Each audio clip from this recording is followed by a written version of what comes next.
Here are the most common beginner mistakes that I see with people on the guitar, and here's how to fix them. Hopefully you're not doing any of these at all.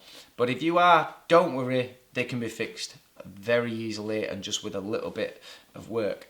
The first one that I always see is with the thumb on the fretting hand, basically.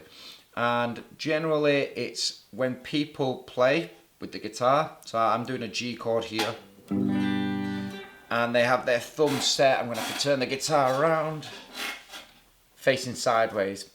In my opinion, your thumb should always be pointing up like that, and it should either be down here or it should be moving here. But if you look at this, every time I move my thumb, what does it move? It moves my wrist as well, which is a key component in guitar playing.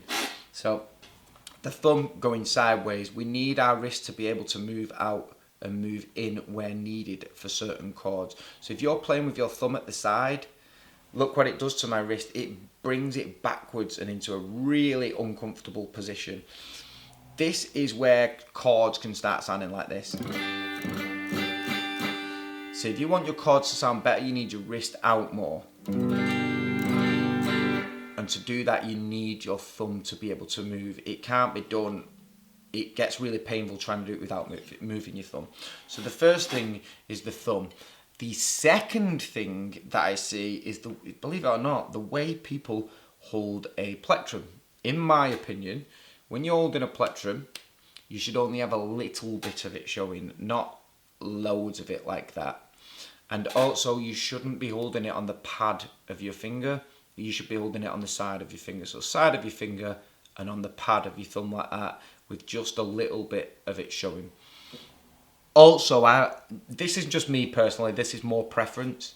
I would recommend using a stiff pick, or at least one that's on its way to being stiff. So 0.71 millimeters upwards. This one is 2 millimeters. So I use a really stiff pick. But don't use one of those paper thin picks that's flimsy and floppy. They're not really good to use.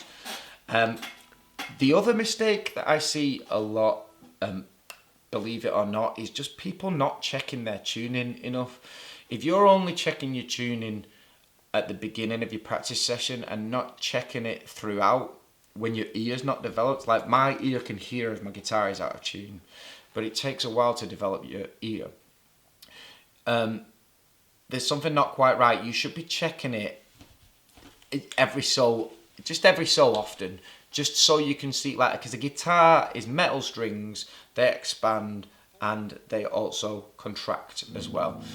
Things like temperature can have a difference, and also when you're playing, you're doing things like bending the strings, and it all puts it out of tune. Like, a guitar isn't designed to stay in tune permanently all the time. So a big mistake I see is people just not checking their tuning enough when they're playing. And then the final one, this is more a bonus. This is like more of something that people avoid a lot. I wouldn't say it's a mistake, but people avoid it a lot because when you don't know how to use them at first, they are very boring. But scales, practice them as much as you can in many different ways. They will help you so much throughout your playing. You don't have to understand them, but they'll get your fingers moving, they'll work your ear, they'll train your music theory in the long run. Like, take a scale and just play it in different ways, use those notes.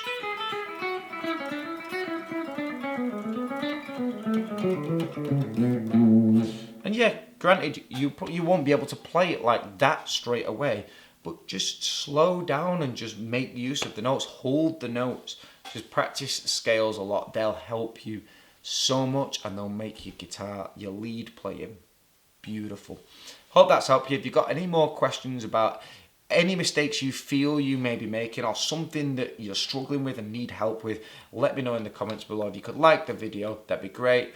And if you could subscribe to the channel, that allows me to keep helping you learn the guitar and others like you as well.